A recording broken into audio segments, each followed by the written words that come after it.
Welcome to the Great Basin Prescribed Fire and Smoke Transport Briefing for Wednesday, November 15th. Over the last week, we've only seen light amounts of precipitation, mainly over central areas of the Great Basin, and even over the last 2 weeks, we've generally seen below normal or well below normal precipitation, if anything at all, across much of Nevada and southern and eastern Utah. Further north, we have seen some areas of normal precipitation over the last 2 weeks, especially up into central Idaho. Current snowfall over the last 72 hours, obviously no new snowfall to speak of across the Great Basin, and our snow depth is pretty bleak across mainly northern and eastern areas. And looking at the percent of normal, we are below normal region-wide, especially across the southern two-thirds of the Great Basin. The satellite loop from this morning does show some promise, at least with some clouds and precipitation starting to move in, with a large area of low pressure off the west coast. This will again continue to push in cloud cover and some light shower activity, especially as we get into later today and going into tonight, mainly over southern areas of the Great Basin. Amounts-wise, it really doesn't look like overly impressive, but at least we will have some moisture moving into the Great Basin. So looking at later today, again, that moisture starts to move into southern areas of the Great Basin this afternoon. We will see an improvement in the ventilation index and transport winds in the south as that system approaches, but still pretty poor ventilation and dispersion in northern areas. Transport winds will be picking up again over southern areas of the Great Basin and over parts of central Idaho. Again, nothing overly strong, but we will see high mixing heights almost region-wide.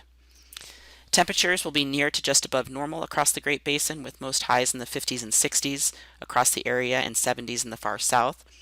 Relative humidity as that moisture moves in will be improving, with relative humidity above 25 or 30% over the southern half of the region and still in the teens over parts of western and northern Nevada up into southwest Idaho. As we move into Thursday, this low remains off the coast, but that first impulse moves off to the east, so we will see drier conditions on Thursday with decreasing winds and decreasing dispersion over the western half of the region. We will still see some of those gusty transport winds over the eastern half of the area as that first disturbance exits off to the east. So we will see better dispersion over southern and eastern Idaho, Wyoming, and into Utah for that prescribed burning activity that's ongoing across the Great Basin. Mixing heights will remain high on Thursday. Temperatures will remain generally unchanged, maybe a few degrees of cooling across the Great Basin with some highs in the 40s up into central Idaho and mostly 50s further south. Relative humidity will be elevated across the region and above 30 or 40% region-wide on Thursday. On Friday, another impulse out ahead of this main low off the west coast will move into western areas, so we will see some more moisture, especially towards the weekend, mainly just cloud cover on Friday, but we will again see some of those showers moving in for the weekend.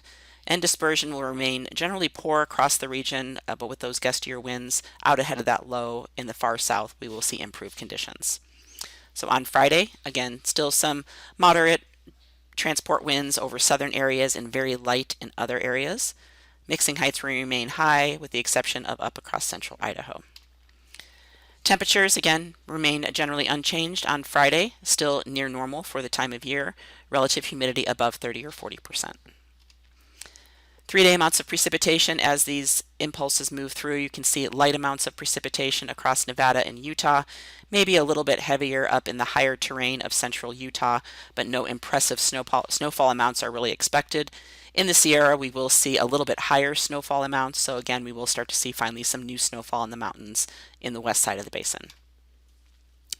As we move into Saturday, we will see this main trough now moving across the region, so a better chance of precipitation region-wide, even with some showers and new snowfall up in the north.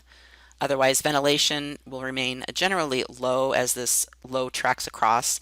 Could kick up some areas with the wind or the precipitation, but generally low.